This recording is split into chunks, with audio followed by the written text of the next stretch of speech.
Time for the 49ers Rush Podcast.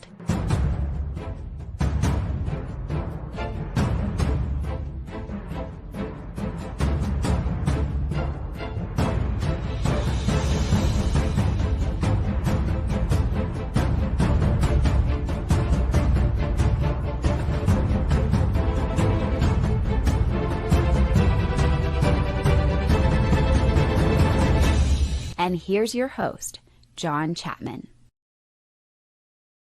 What is going on, faithful? Are you freaking kidding me?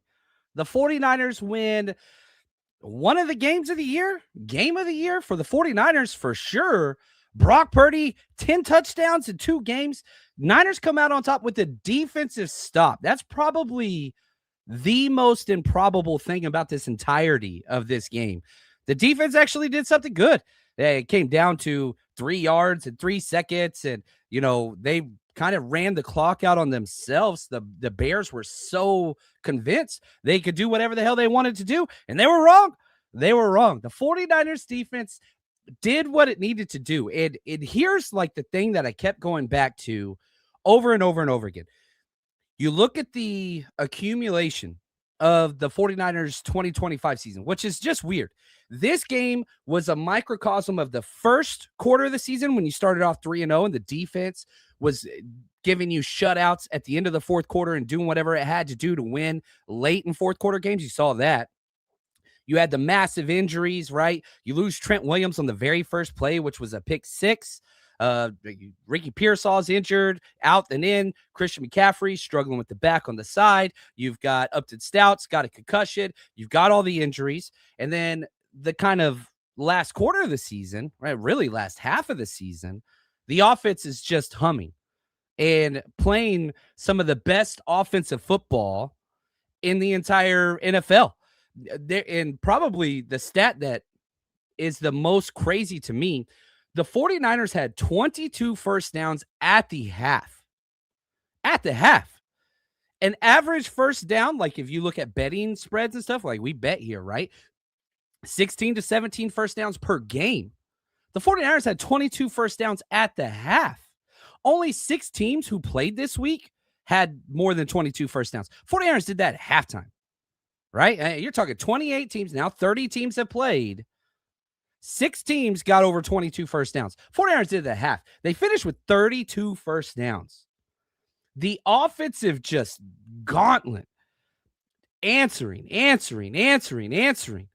Over and over again. Brock Purdy, are you freaking kidding me? And the big picture of all this, we'll get to the comments, the super chats, all those different things. The 49ers have one game at home for the number 1 seed in the NFC. Makes no sense with what this season's been through. Makes no sense. No George Kittle, right? No Trent Williams. Ricky Pearsall not 100%. You keep showing Fred Warner and Nick Bosa in street clothes on the side. Like, this is just, it's weird. Like, do you believe in miracles, right? Like, it's one of those just weird as hell moments that makes no sense. But for some reason, this team has just whatever it takes. You can win with great offense. You can win with great special teams. You can win with a shitty-ass defense that is terrible, and you're doing everything you can, and penalties and giving free first downs, busted coverages, brain-dead plays, whatever else. But you do enough to win it at the end. And, yeah, you can say you got lucky. Sometimes it's better to be lucky than good. Both of those 2 teams that played tonight, the Bears and the 49ers, are good teams. The Bears were the 2 seed before this game. They are no longer. Actually, are they still the 2 seed? They are. They still are the 2 seed. The 49ers are the 5 seed. You have the second most wins in the NFL, and you're the 5 seed. But you control your own destiny. You beat Seattle next week. Home field advantage throughout with the bye week. Oh, my gosh, man. What an incredible game. The 49ers go out there, win 42-38. 80 points. 80 freaking points. Are you kidding me? What a game. The game that's probably closest to this that I can remember is that 2019 Saints game where George Kittle had the 4th and 2, Jimmy G hits him, it takes like all these guys to tackle him, the face mask, all that stuff. That's the closest. Like this game was just pure entertainment start to finish. You start the game off with a pick 6. Trent Williams, Hall of Famer out, played 1 snap. And for the most part, Kyle Shanahan was able to mitigate the loss of Trent Williams by chipping and everything, helping out Austin Pleasance at left. Austin Pleasance was not, you didn't lose, but if you did lose, would not have been the reason why you lost. He played overall a good game. And, the few times you didn't chip for him, he got beat. He's a backup left tackle. And really, he's not even our backup left tackle. Our backup left tackle, Spencer Burford, he's playing left guard. He's the backup left tackle. And didn't play bad. Did not play bad. Nobody on offense played bad. Defense, it's a different story. That's a different story. Let's get to a couple super chats. I'm so pumped. We're going to be here for a minute. I'm home at the mothership. I didn't go to the game. I still got family in town, so I wanted to make sure I could spend time with family. So let's stay here. Let's get your comments, your super chats, all these different things. We're going to talk. We're going to go through stats, players of the game, Los Gatos. Are you kidding me? We got to talk about Jake Tonjes. Dude, anytime George Kittle gets hurt, Jake Tonjes just turns into primetime freaking Jimmy Graham out there just receiving beast. Anyway, Nate, thank you for the super chat. So stoked after being so stressed at the end there. That was fun. Like, there's different types of fans. I've talked about this in the past, right? Where, like, are you the type of person that just gets amped up? Are you pissed? Are you mad? Are you celebrating? Are you nervous? And you do all these like rush road trips with everybody, and it's so awesome. And, you go to the games with people and you learn like, man, there are different types of fans. I am, even whenever I coach, I was this way. I'm dropping F-bombs. I don't cuss a lot on this show. I'm cussing. I'm standing up. The dog's going crazy. I'm pissed off at blown coverages. And I was losing my mind at D-winners at the end there. Oh, my gosh. It is 4th and 5. You're the hook to curl defender, and you don't see the curl. You didn't even see the player. Like, you're dropping back to the left, 5 to 7 yard drop, right, to your left side, to the hook to curl zone, and he doesn't even look to the left. He looks opposite way, and they catch it right behind him, and he had never even saw the player. Like, that was one of the worst plays. Oh, my gosh. And there were a lot of bad plays by the 49ers defense. But, yeah, I'm with you, Nate. So stressful, but that's why we love sports. Like, you got to go through the highs and lows of the game, and it's whenever you think there's no hope, and then you somehow come out on top. That's what being a fan's about. Like, you have to have a smile on your face. And, like, this is one of those, I remember that game win, right? I remember that game win. And then somebody's like, man, do you remember there was no Trent Williams? There was no George Kittle. There was no Nick Bosa. There was no Fred Warner. And somehow they still did it. Like, this is one of those moments. I've been doing this. I don't even know what show this is. This is show 1,580 of the 49ers Rush podcast. And I'm telling you right now, as somebody who's done over 1,500 of these damn podcasts, and I love it, and I appreciate every single person that's here. Thank you. This is memorable. Like, you will remember this game. You will talk to your kids. You will be with your buddies drinking, playing cornhole or whatever, years from now and say, man, I remember this one game where Brock Purdy made this play. I swear he made 3 people miss. Looked like he was scrambling, threw it last second to Kyle Juszczyk at the corner of the end zone. It was it was just crazy, man. And we're going to try to explain it. Can't do it justice. That's this game. Like, we just did that. And that is just really, really cool. And on top of that, the year isn't over. Like, this was playoff atmosphere to a T. Sunday night football, prime time, back and forth, back and forth, back and forth. I mean, just, it was a crazy, crazy game. And you got another one against a division opponent for the same thing at stake. Number 1 seed, division freaking championship, bye week, home field throughout the playoff. Like, the stakes just go up. It goes to 11, right? Like, that's it. Thank you, Adam. Adam Smith fan. What's up, man? Let's talk some freaking, I can talk some economics. Let's go, baby. But thank you so much for the super sticker. You are the best. Tommy, my man, just want to say, been thinking a lot about you lately. Tommy, hope you and your dad are doing okay. And we love you, man. And just want to let you know our thoughts and prayers are with you. But, man, 49ers definitely helping out. Appreciate the super chat. Says, this defense is useless as a butt on an elbow. The defense is really, really bad. You look at it, the Browns go 6 of 12 on third down. That's elite. They go 2 of 2 on fourth down. That's elite. My biggest problem with the defense was the horrible tackling and the stupid-ass penalties.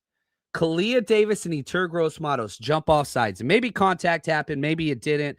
Maybe the play should have been blown dead. Don't really care about that. You jump off sides, you fucking play till the end of the whistle. You don't jump off sides and feel bad for yourself and stand there with your hands on your hips and watch a 40-yard touchdown be completed over. You screwed up because you're undisciplined. You don't quit. So if you jump off sides, you keep playing. Both of those knuckleheads jumped off sides, free touchdown, and just stood there like idiots. Just stood there. Now, can Tatum Bethune cover? No. Can Tatum Bethune keep his composure? Also, no. Would have been third down in the fourth quarter. Would have been like 3rd and 5. Starts a shoving match with the rookie, and the rookie baits him into a penalty. Free first down. Stupid. Another fourth down play. Bryce Huff lines up off sides. Stupid. Like, so many different plays where it's like, okay, you're not a good defense. You're not. Don't pretend that you are. You just got to get a couple stops. You got 3 and outs in the first half, and then you finally got your very first stop at the end. Plus, you held them to that field goal. That kind of counts in a game like this, right?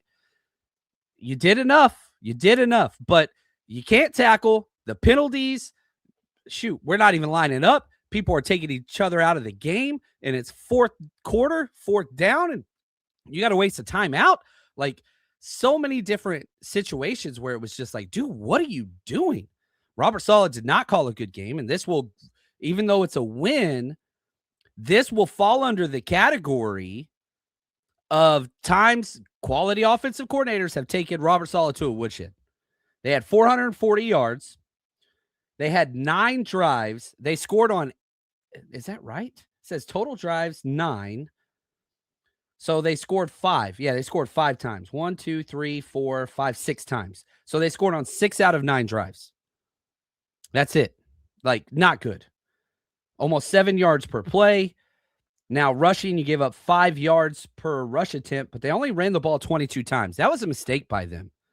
Niners ran it 34 for 200. Holy shit. 5.9 yards per carry. Golly, we'll talk about that in a minute. But, and I said this on Larry's show. I said, Larry, and, shout out to Krug. He's one of the best, not the best to ever do it. Love what he does in the Bay Area, the radio. Like, we were recording yesterday, and he said, what do you think the biggest thing about this game is? I said red zone touchdowns. Whichever team wins red zone touchdowns, that's going to win the game. He said turnovers. Not a bad way to go. Well, I'm going to bring this up on Larry's show next week. 49ers lost the turnover battle, right? Pick 6 on the opening game. Didn't force 1 turnover. Didn't get 1 sack. Didn't even touch Caleb Williams ever. But the Bears go 1 for 3.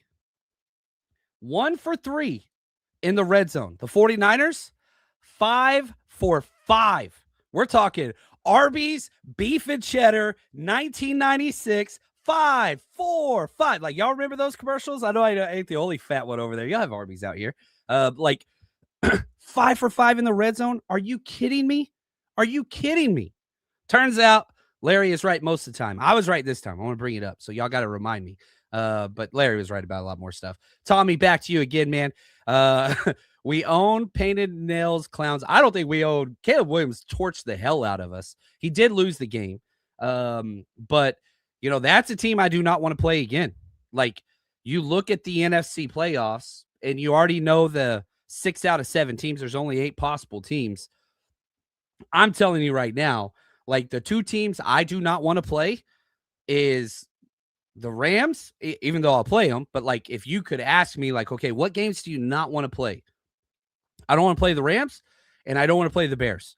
I have no problem with Seattle. I have no problem with Philly. I have no problem with Carolina. That would be my number 1 choice. No problem with the Packers, and no problem with the Bucks. I don't think we match up well against the Bucks personally, but whatever. But, like, if you're asking me, the Rams would be the number 1, and then the Bears would be number 2. Not a team I want to play again. And it's not so much because of what the Bears do. It's their coach. Ben Johnson just cooks the hell out of Robert Saleh, D'Amico Ryans, all those. Like, everybody that's part of this cover 3, whatever, he just kills them. He kills them. But, yeah, you beat him.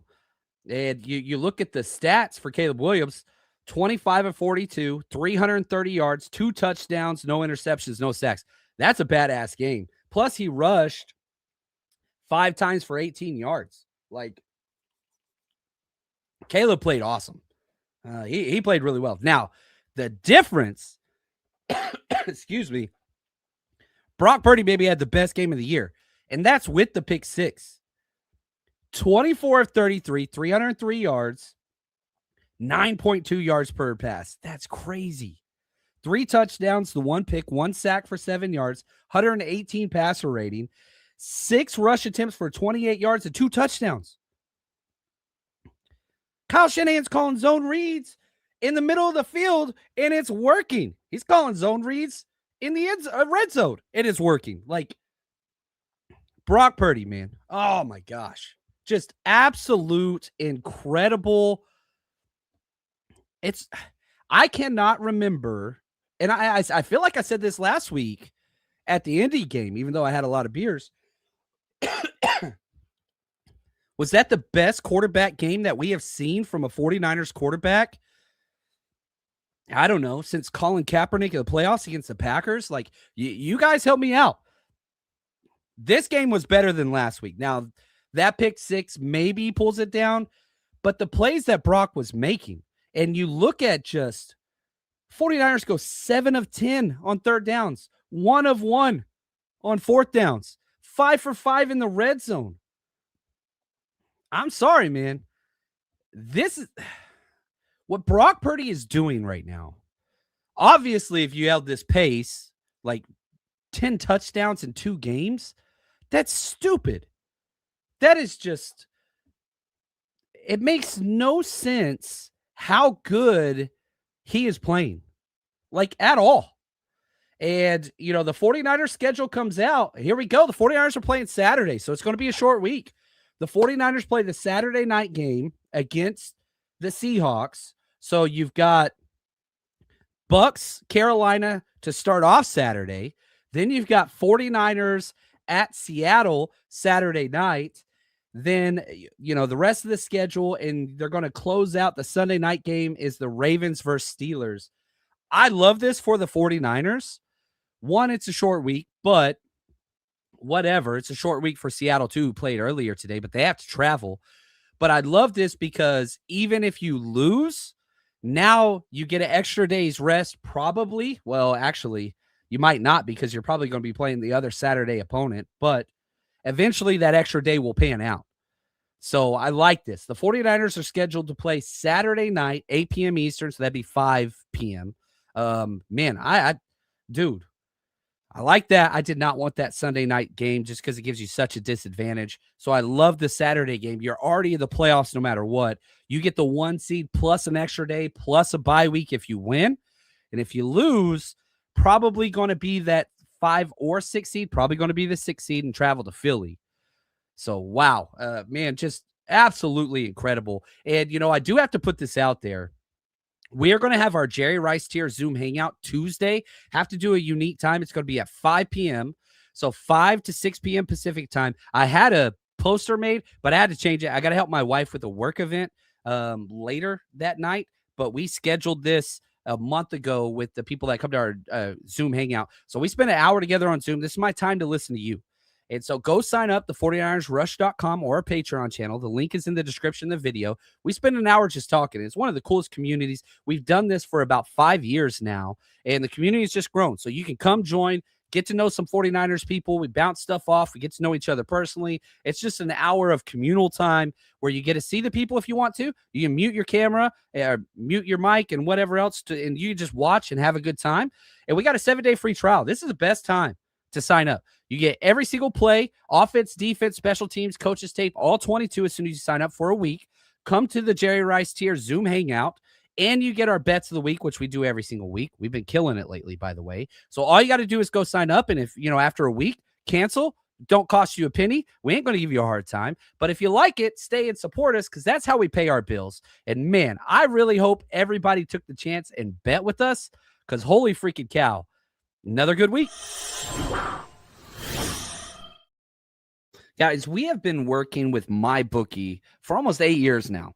And it doesn't matter what it is that you want to bet on. You want a casino, you want to bet on football, draft, over-unders, player props, basketball, baseball, politics, you name it. They got it all. So go to MyBookie, use promo code 49ers, and you're going to get a bet back bonus, which means when you bet something and you click to opt in and you don't win that bet, you get it all back. Comes with a one-time rollover, which is like nothing.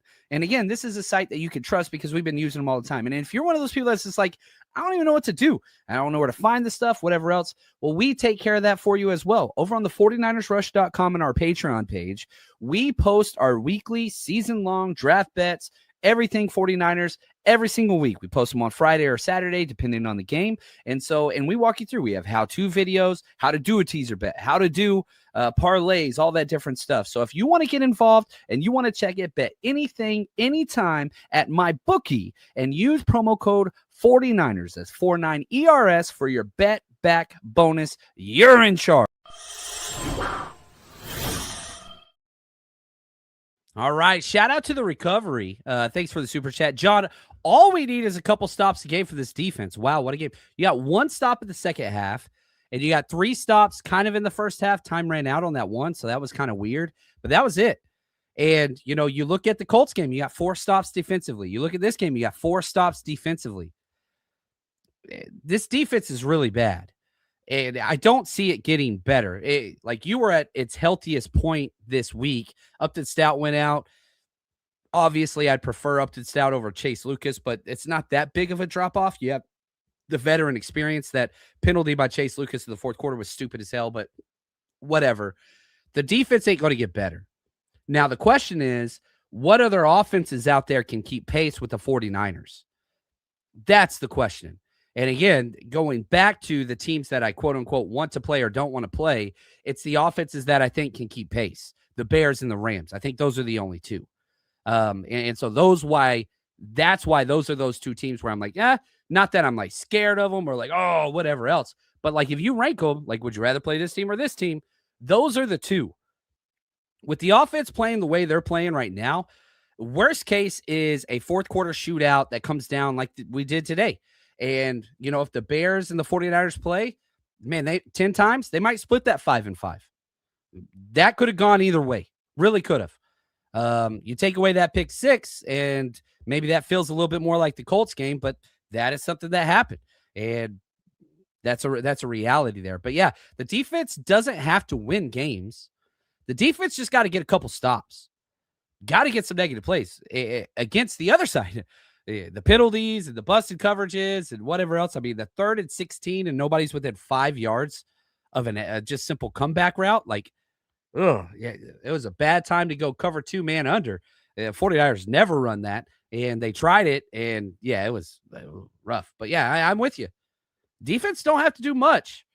Just got to do something. Monkey, appreciate you, buddy. We expect it, but CMC be such a workhorse is crazy. His cuts this game were amazing. Christian McCaffrey goes 23 carries, 140 yards, 6.1 yards per carry, 1 touchdown. That 41-yard rush was incredible. Incredible. Then you look at him in the passing game, 4 catches, 41 yards. We bet him over 42 yards. We missed it by 1 yard. Ugh, a little upset there. But 10 yards per carry on 6 targets. And, you hated seeing a week ago, he had back tightness. And then this game, you're seeing the doctor on the sideline massaging that back muscle. You see him out there just straining, pulled himself out of the game a bunch of times. Brian Robinson, 4 carries, 22 yards, had a 15-yard carry and 1 catch for 6 yards on 1. But I think Brian Robinson got a lot more snaps than kind of what he's been getting. But it's just like, man, okay, so you mean tell me Christian McCaffrey, his back's tight, he's tired, and all this stuff, but it's the most productive game he's had this year? Figure that out. The Bears are not a quality defense by any stretch, but they're not a bad defense either. But, man, you're talking now back-to-back. This is the 4th game this year where Christian McCaffrey has averaged over 5 yards per carry. It's only happened 4 times this year. Now it's happened back-to-back weeks. Last week for the 49ers against Indy, he averaged 5.6. Tonight, he averaged 6.1, which is his second best of the season. He averaged 6.2 yards per carry against the Arizona Cardinals. But you're talking 4 times this season, right? You've now played 16 games. 4 times he's averaged over 5 yards per carry. And so, again, getting hot at the right moment, that's great. And, yeah, those jump cuts and just how fluid he was. There was one play on the goal line. I think it was in the third quarter. Somebody had a complete missed block. It was like 3rd and 2. And he made this guy jump cut to the right. Guy didn't even touch him. Jump cut to the left. Linebacker missed. He got 5 yards. Not a highlight. Not going to be on ESPN. Not going to see it much on Twitter or YouTube or Instagram or TikTok, whatever. You're not going to see it. But it was such a crucial play because that should have been a TFL. It was 100% just Christian McCaffrey making people miss with all-out effort, vision, and just laying it all on the line. Christian McCaffrey, amazing. Now, if you're going to ask me who's the player of the game, I think that's pretty damn simple. Brock Purdy is the player of the game. Number 2 would be CMC. And number 3, Los Gatos, baby. Jake Tonjes, 7 catches, 60 yards, 1 touchdown on 9 targets. Had that one drop, which he was upset about. But, man, do not be upset, Jake Tonjes. You are the freaking man. Getting good blocks out there. Not Kittle-esque blocks, but he just shows up. Like, oh, you need me to play? Cool. I'll be awesome. You got to find a way to make Jake Tonjes happen, though, when Kittle can play. The idea of just benching, and we've seen Shanahan do this with Jordan Mason and, lots of other, like Kendrick Bourne. Like, oh, sorry, the other guy's back. You're on the shelf. Close the cupboard. We ain't going to use you at all. Why? Like, Jake Tonjes can be used. I understand he's not a great blocker. I get that. But, man, he is a weapon in space with those hands. He's a weapon. Use the freaking weapon. Waste the secret weapon. Like, that is there. I really wish that we would use him more and trust Los Gatos to go do his thing. Thank you, Jeff. Appreciate the super sticker. You are the freaking man. Much appreciated, my friend. Z-Tag, what's up, man? Says, good luck next week. Seahawks ain't letting you do that. Do you know about Brock Purdy against the Seahawks? Do you know? I don't think Brock Purdy's lost to them. I really, really don't. Maybe he has, but I don't think that he has. I'm pulling this up now. Brock Purdy, he hasn't played that long, so I'm going to pull up the career playoff tracker because this is important. All right, the one time they played in the playoffs, he beat them, and that rained that game too, and he beat them 41-23. Let's see here. Beat them this year. That's 2-0. All right. You lost to them in week 11, 17-20. You lost by 3. So you're 2-1. You beat them 3-1. Let's see here. 4-1, 5-1.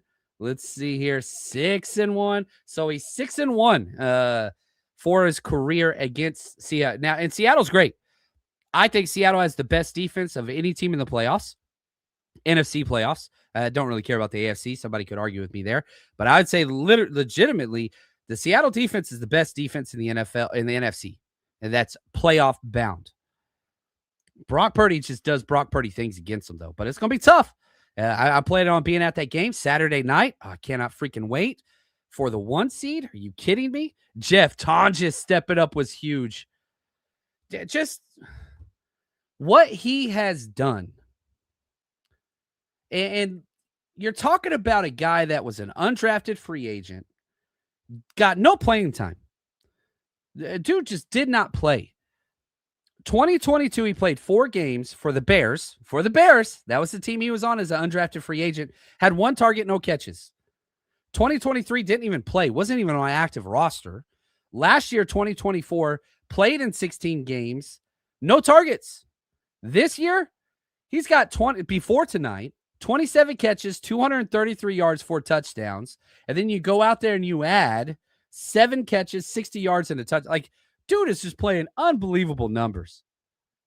He's just one of those guys that I want to be around for a very, very long. How old is Mr. Los Gatos? He's 26. Dude, lock this cat up. And the good news is he's only got 3. I don't even know if that counts as accrued season. He's got 2 accrued seasons. So he's going to be a restricted free agent. He ain't going nowhere for 2 more years. Like, that is cool. Like, okay, you're tied at 3, locked up, done. Luke Farrell, he does his job. He ain't going to do anything in the receiving game, but special teams, run blocking, pass protection, like, he's good at those things, and he has gotten a lot better. I know a lot of people were really upset at Luke Farrell after the first month of the season. Understand once Kittle came back and, like, all those, like, he's been fine. Has he been worth the contract that was given out? I don't know about that, but he ain't been bad. He ain't been bad. Michael Pickle, my man. The good man. Appreciate you, brother. Happy to see you. Hope you and the girl are good. Hope you and the fam are good. Yeah, man. My buddy. My buddy. It's good to see you, man. 49er Fisherman. Thanks for the super chat. Big J. Call me crazy, but did Austin Pleasance play really well? He did. Now, I don't want to say really well. Austin Pleasance is not a great scheme fit. He's huge, gigantic, and he's a mauler. He gets a lot of movement in the run game. And you think about a lot of the biggest runs of the game were right off that left side. He's a run blocker. Got some of the heaviest feet in the NFL. Can he block in space very well? No. Is he good against speed rush? No. Did he play well? Yes. Did he play really well? I'd go just a smidge below that because you had to have a chip over there helping him on every single pass play. And the 2 times you didn't, got Brock Purdy sacked once and hit another time. So, but yeah, if the Niners lost this game, and let's say they were on, the last play of the game went a different way, and the 49ers lost to the Bears last second, you didn't lose because Austin Pleasance. He was serviceable with a little extra juice because he helped in the run game. Now, is he a better run blocker than Trent? No. He's not better at anything than Trent. But it wasn't bad. It really wasn't bad at all. So, yeah, thank you, 49er Fisherman. You're the man. Right here, Isaac, thank you, my man. He says, sup, John? What's up with Eric Kendricks? He is going to be the backup Mike and special teamer. That's just what it's going to be. Tatum Bethune pissed me off a lot this game. But the one thing you have to say is, like, pretty good at the run game. Now, that one huge rushing touchdown where he had 3 missed tackles, Tatum Bethune, that was on him. Another rushing touchdown out there on the perimeter of the right, which I think we're on like the 2-yard line or whatever. That was on D Winters, even though he still could have made the play. D Winters is the problem. D Winters is not playing very well. He was bad pretty much all game. D Winters was bad. He was very bad. In his zone drops, his run game, missed tackles, screen game, misreads. D Winters was bad. Eric Kendricks, he's just taking Mike snaps. That's all that there is to it. And Eric Kendricks not even taking backup Sam snaps. You got Luke Gifford is your starting Sam, and then you've got what's his name? Wanham? Waller. Not Waller. Gosh, I don't want to miss this. I got it over here somewhere. Where is it at? He's the stud special teamer. He's got a tackle on here, doesn't he? Oh, man. Yeah, Garrett Wallow. There it is. Number 43. He's the backup Sam guy. So Eric Kendricks not taking backup Will snaps. He's not taking backup Sam snaps. He is just taking backup Mike snaps. So you won't see Eric Kendricks unless Tatum gets hurt. And what the 49ers thinking there is, look, what is our idea defensively? We're not great. But if we can get a couple stops and make teams a little bit one-dimensional, maybe we can. Tatum Bethune helps with that because he is an A-plus run defender. Maybe it wasn't today, but still made a lot of quality run stops. And you even got one good coverage play, but it's bad to say it like that. I didn't mean it to be an insult, but you got one positive pass, coverage play from Tatum Bethune, 4-8 out there, but that was about it. Kendricks is the better cover guy. I wouldn't mind Kendricks getting more playing time, but you're basically saying, look, if we can stop the run and force teams to throw, eventually we'll get a sack. Eventually we'll get an interception, whatever. But that just hasn't been the case. And you can put teams in 3rd and 13, 3rd and 12, 3rd and 16, 3rd and 11. Doesn't give a damn. Everybody's converting with ease, whether that's Phillip Rivers, whether that's Caleb Williams, 3rd and whatever, doesn't matter. Every other quarterback you face, you make look like Brock Purdy on 3rd downs. So I don't know. And you're playing Sam Darnold next week. Guess what? They're one of the better run teams in the NFL. So benching Tatum Bethune for Eric Kendricks, I don't think makes sense next week either. Yeah, Kendricks, elite cover guy, has been his entire career. Lots of veteran experience. Tatum Bethune, elite run guy. Niners have made their choice, and they're going to ride or die with Tatum Bethune unless he gets hurt. I think that's the only way Kendricks sees the field outside of special teams, but he's been good on special teams. He really has. Butter, appreciate you, man. John, where can I get that faithful hat? Love you, John. Love you too, man. I got this off of Fanatics when it dropped, but it sold out. Like, I bought it. I was just surfing the web one day, but I got it off the NFL Fanatics thing, which I never try to buy off of, but I'm a fan of fans, so the faithful hat, yeah, I had to rep this one, man. It's like my favorite hat, just because I'm a fan of fans. It's what we are here. We're not an insider. I'm not a beat reporter. Don't want to do that. I'm a fan. I'm a 49ers fan. I'm biased as hell, and I do not check that at the door. I am here to talk and celebrate with other 49ers fans and celebrate a badass freaking football game. And now the 49ers get to play for the number 1 seed next week. It's the faithful, baby.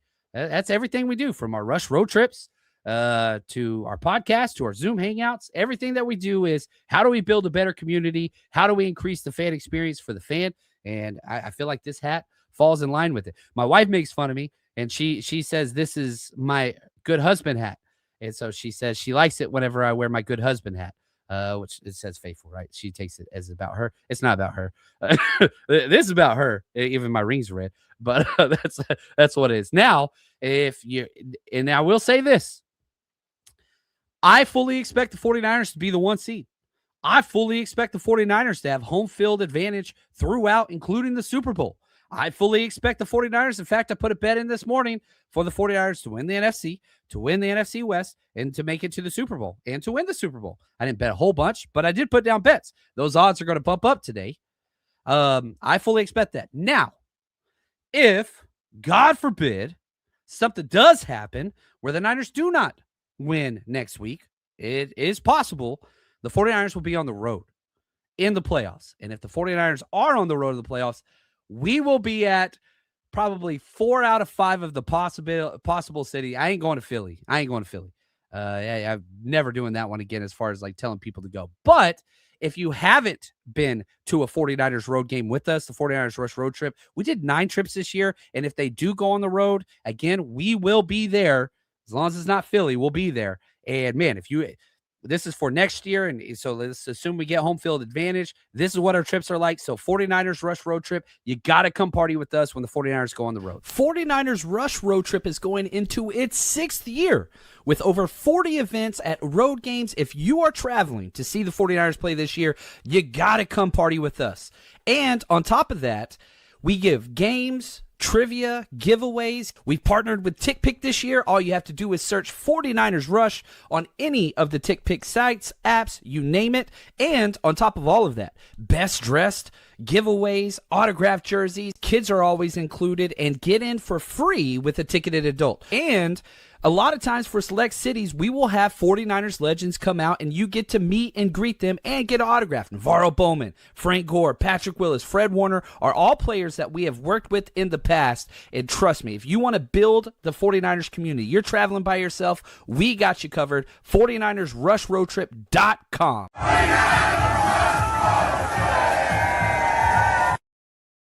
Oh, I like this. McFadden. He says, Brock Purdy scrambles left, that equals a touchdown.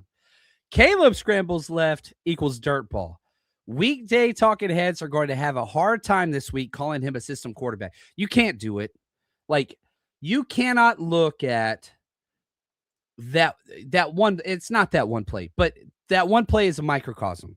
Rolls to his left, steps up, fades back, dips to his right, looks like he's going to scramble. Everybody comes up, throws it straight to Juice. Like, and Collinsworth made fun of himself, which I thought was cool. You know, one of my favorite traits in humans is whatever they could self-deprecating humor. Hopefully I embrace that sometimes. It's hard to make fun of myself when I'm so great all the time. That is a horrible joke. But like, it was awesome. And Collinsworth was making fun of himself because if that was Patrick Mahomes, then yeah, here's a guy. Like, it was awesome because that is exactly right. And we know the 49ers fans that watch the 49ers games, we know who Brock is.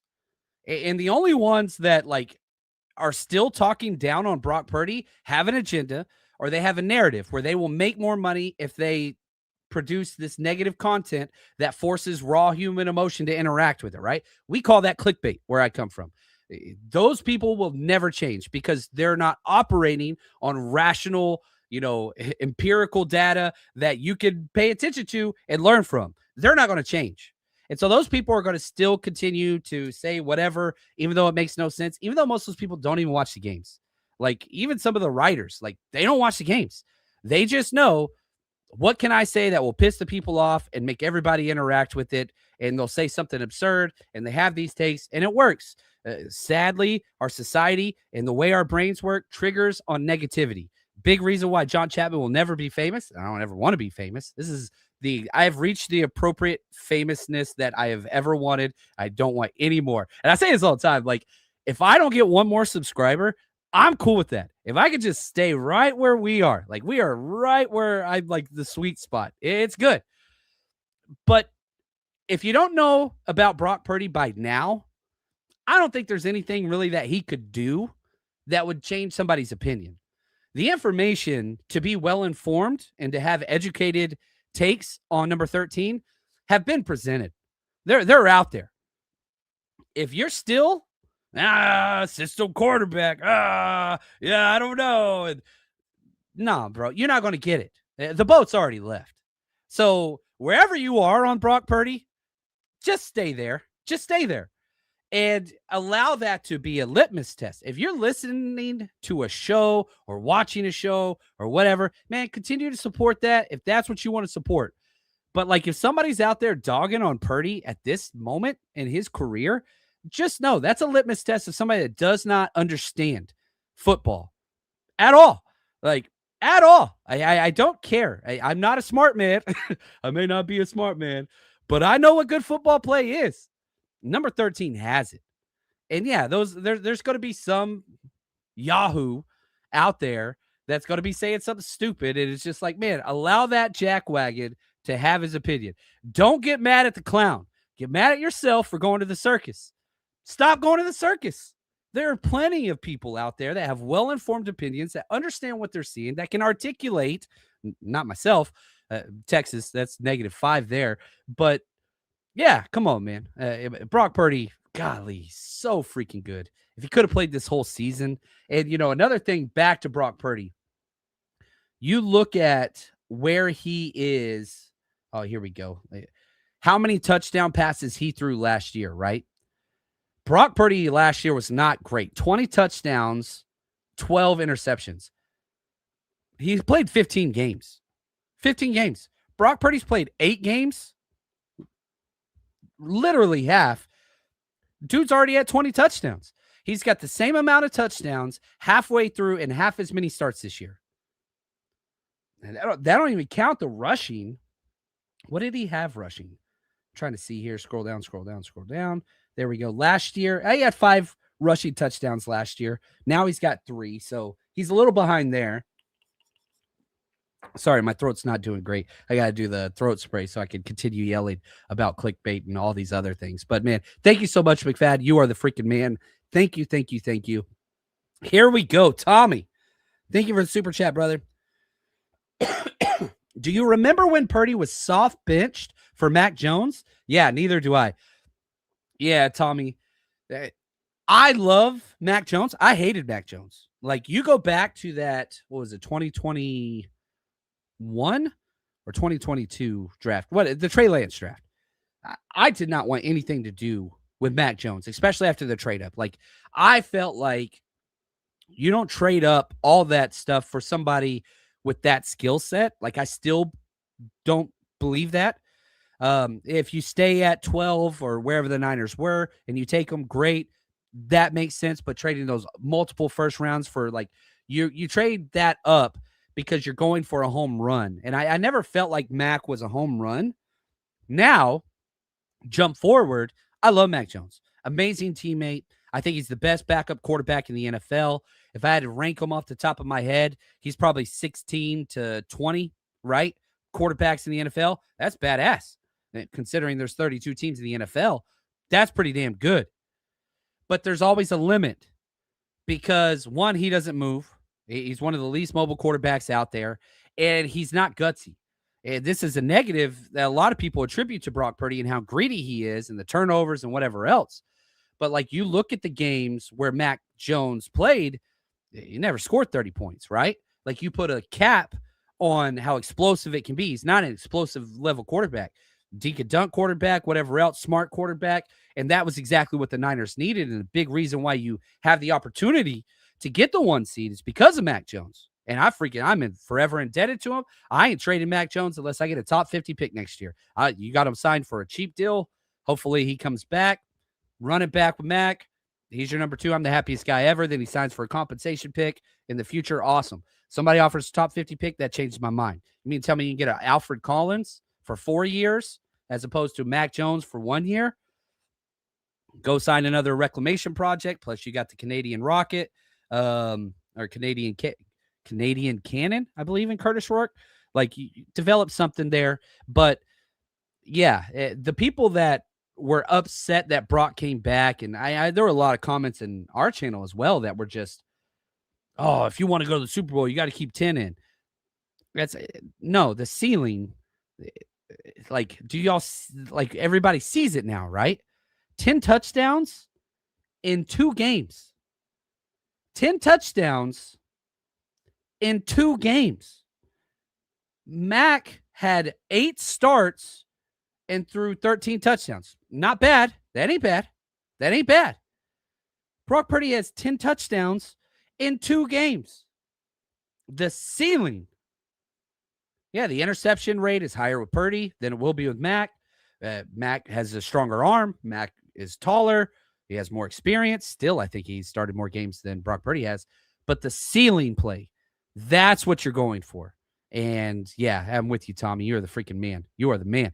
ESB Step, thanks for the super chat. Can we have that Purdy as a top 5 quarterback convo now? Sure as hell is playing like there are not 3 quarterbacks playing better than Brock Purdy right now. There are not. Drake May, Matthew Stafford, Brock Purdy.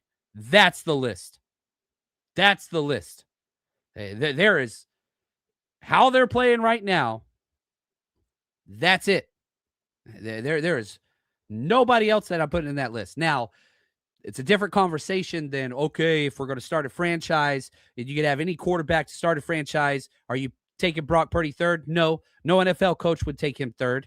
Probably wouldn't take him top 5 either, to be honest with you. But if you're asking, okay, who's top 3 quarterbacks playing right now? Nobody wants to play the 49ers in playoffs. Nobody does. There was who was it? Bryce Hall. It came across my feed just through happenstance during the game. And he tweeted something to the effect, and I apologize, I don't have it screenshotted, and I'm going to misquote it. But he said something to the effect of, these 2 teams just making everybody think offense is easy. Like, it's weird right now. It is weird what the 49ers are capable of doing. And Brock Purdy is actually, he's not the centerpiece. Kyle Shanahan's the centerpiece. Brock Purdy's number 2. Christian McCaffrey's number 3. Like, and I think we saw tonight, Trent Williams, how important he is. This offense would look different without Brock Purdy. We've seen that. This offense would look completely different without Christian McCaffrey. We've seen that. Trent Williams for sure, too. It looked different, but, I mean, you still were able to go out there and do what you did. So Brock Purdy is playing as a top 3 quarterback right now, 100%. I don't give a damn what anybody says. There is nobody playing better than Brock Purdy. You can put Stafford, you can put Drake May in the arena for now. One of them, probably Matt Stafford, is going to win MVP. I don't think he should. You can't, my opinion, the whole Avengers thing that people use on Brock Purdy. Dude, Matt Stafford's throwing to the best wide receiver core in the NFL. It's not even close. It's not even close. Puka, I think, is the best wide receiver in the NFL. Devontae Adams is a Hall of Famer and still got a lot that he's putting out there. Plus, he's got McVay. Plus, he got a good O-line. Plus. Drake May, he ain't playing the same schedule for sure. He's playing, 4th place schedule, but damn, Diggs is awesome. Outside of that, I don't know, man. I don't know. ESB, thanks again. Purdy, 13 touchdowns in 3 games. It is an unreal pace. What, number 13? Number 13, 13 touchdowns, 3 games. Why not? Keep it going, baby. Keep it going, baby. Love it. Oh, what's up, sis? I love this. And I didn't see your comment, but thank you for the super chat. And congratulations to you and Ryan, two people that I freaking love and adore. And again, I consider you my sis. She helps run all the Rush Road trips. She's been part of us for a long time. Now Ryan's a part of that too. It's a whole crew, the 49ers Rush Road crew. They just got engaged on Christmas. Amazing. Hoping to make more faithfuls. All kinds of greatness and just be together. She says they did it for the newly engaged fiance. Let's freaking go. Bang, bang. It's a celebration, bitches. And I could not be happier for you and Ryan, and y'all deserve the world. And my life is better because I know you guys. And thank you for allowing me to be such a small part in whatever that story is, and just for sharing with us. Nothing but love for you guys. Oh, Shade, my man. Appreciate you, brother. Thank you for the super chat. 2019 all over again. Go buy a Modelo. Shane knows what I drink. He knows I'm a Modelo guy. And I'll say this, like, my favorite play, and probably 49ers history, like, I go back to 1994 and the Super Bowl. Like, that was huge. And, all the Jerry Rice touchdowns, that was my guy. Incredible. Beating the Cowboys, Jerry Rice breaking the all-time touchdown record. Modern, past 20 years, my favorite memory, it's the Dre Greenlaw play at the 1-inch line. Like, that's it. And it was this. It was your first seed or your seventh seed. Little bit different now. And it happened in Seattle. That was the changing of the guard. The Seattle Seahawks dominated the Niners for a decade under Russell Wilson, that little troll. Dre Greenlaw changed that. And that was when the Shanahan, everything arrived. That was 2019. Literally, like, that memory comes to mind for number one. And here you are again. And I talk about this all the time. I hate the Cowboys the most. That's kind of my origin story. Grew up in Dallas, Fort Worth, raised, my stepdad I didn't like, diehard Cowboys fan. And he would kick me out of the living room a lot of times. I couldn't watch football because I wouldn't shut my mouth. And I talked trash against the Cowboys. And I asked him, what team do you hate the most? And he said the 49ers and Jerry Rice. So I asked for a Jerry Rice jersey. That was 1991.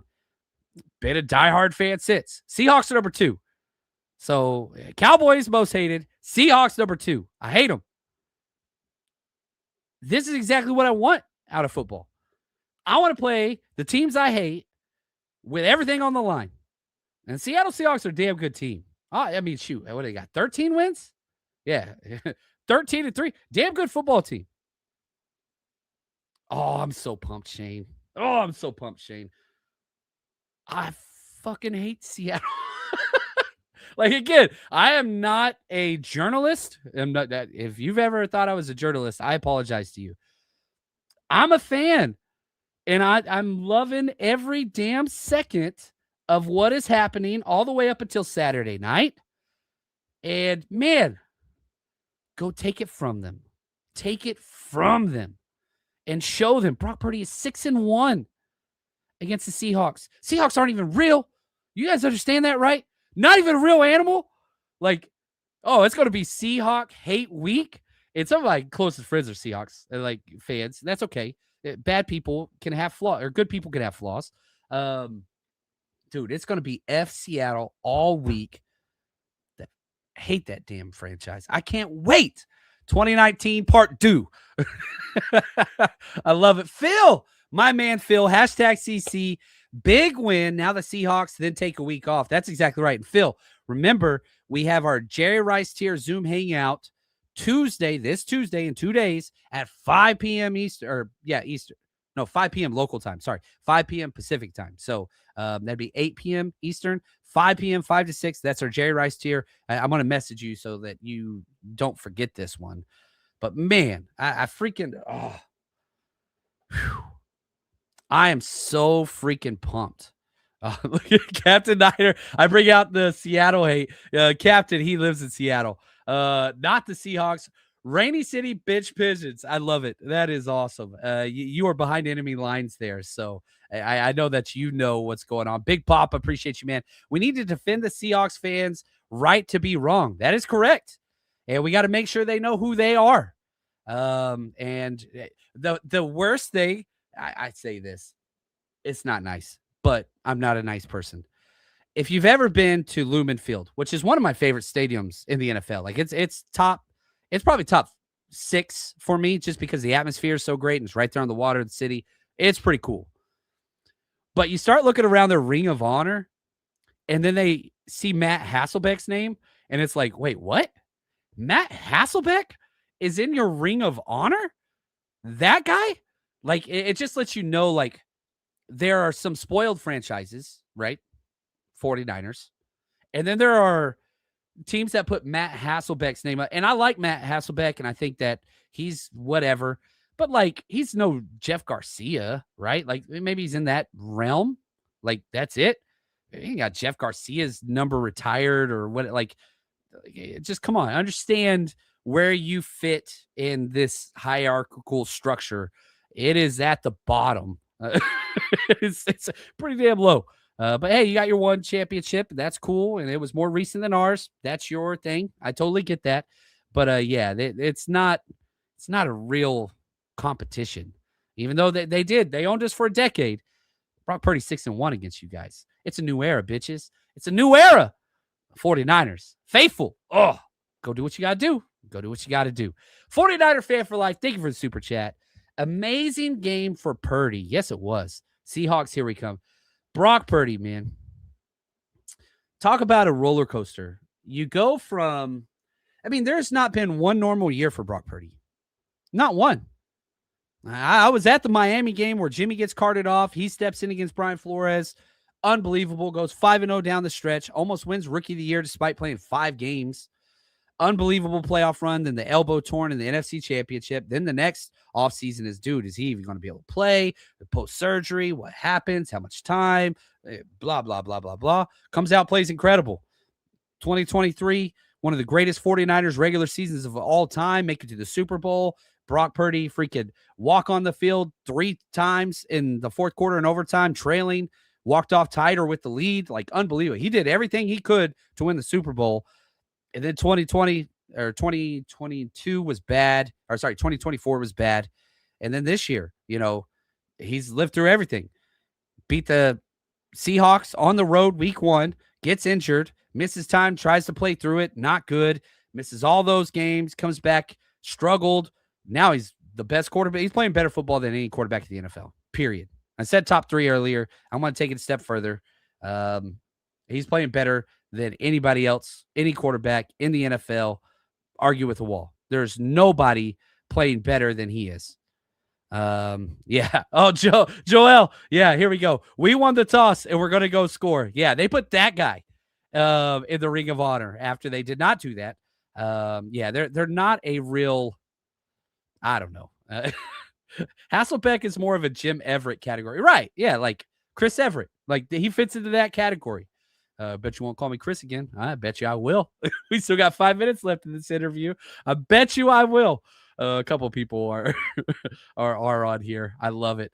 Seahawks always forget that 5 Super Bowls and 3 Super Bowl appearances compare to just 4 appearances and 1 win choked away. Yeah, big difference.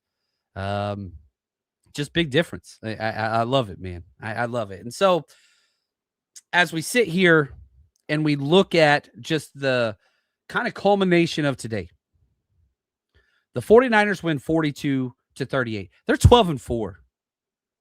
This is a team that won 6 games last year. You doubled it. You also doubled your injuries. But things are just cooking. And things are clicking, and everything's going right. Defense, it's an albatross. But guess what?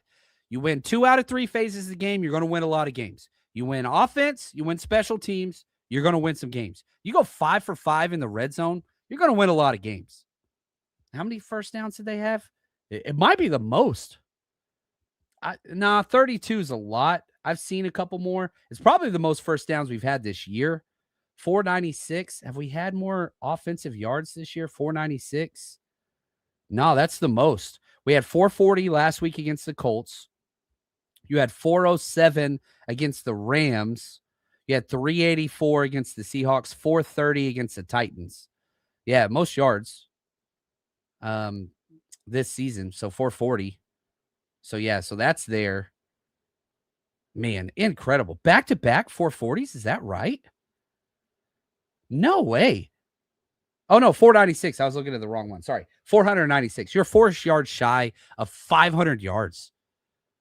Dude, everything is just freaking clicking. Colin, my man. Yes, finally I could get a Zoom hangout with the EMG new Longhorn shirt on. There we go, baby. Let's go Longhorns. They be playing too. They're playing Wednesday. Got to beat the fighting. Actually, I don't want to use any verbiage when talking about the Michigan Wolverines. That's dangerous territory. They're fighting against themselves and their own whatever ethical behavior or lack thereof. But Colin, yeah, I can't wait to see you. So again, Tuesday we've got our Zoom hangout meeting. Come hang out with us. I am so freaking pumped. Wherever you are as a 49ers fan, understand this. You are right where you want to be. This is why we're fans. This is why you live through drafting to the top 5 over and over again. And the Dennis Erickson years and the Chip Kelly year and the Jim Tom Sula, all that stuff. For this, is this the best 49ers team that we have had in the since Shanahan showed up? No, I would argue it's not even top 3. I take 2019. I take 2023 over this team. Really would. Probably take 2022 over this team too. But it doesn't matter because you don't have to play those teams. You get to play all the 2025 NFL teams, and they're all seriously flawed as well. Defense is a mess, but this offense gives the 49ers a chance to win any game. I don't give a damn who you're playing against. With this offense, you can beat anybody. Everything is on the table. First round, first number 1 overall seed, bye week, home field advantage throughout the playoffs, plus the Super Bowl's there. There is not a team that if they lined up on the other side against the 49ers right now should be favored. Not one. I don't give a damn who. Denver Broncos, AFC, Drake May. I don't care. There's not a team that will be favored against the 49ers the rest of the way. There isn't one. Now you lose this and you got to go play on the road. That's different, but I don't think that's going to happen. Everything that you want as a fan, it's right there. Enjoy this. Talk shit tomorrow at work. Oh, text everybody you know. Let everybody know. We coming. That's right, Big Papa. On to the 32nd pick. That's what I want. Monkey, how hilarious is it that the Rams are out of contention of winning the NFC West? I love it. Poverty-ass franchise, same old sorry-ass Rams. Are you kidding me? You are lucky to be invited. They're pretty good. I'm just joking. But yeah, let's go, man. I love it. You are the best. Hopefully you enjoyed this. Go watch some highlights. Have fun. Send that angry tweet. Text that thing. Talk your trash. Back it up. It's fun to be a fan sometimes. You guys are the absolute best. I'm very thankful for allowing me to have time to spend with you guys. It means the world to me. I love this. 1,500 episodes and 80 down. Have to say thank you to our executive producers, Dorian Campbell, Corey Robbins, 49ers George 365, and David Gill. And until next time, stay strong, faithful.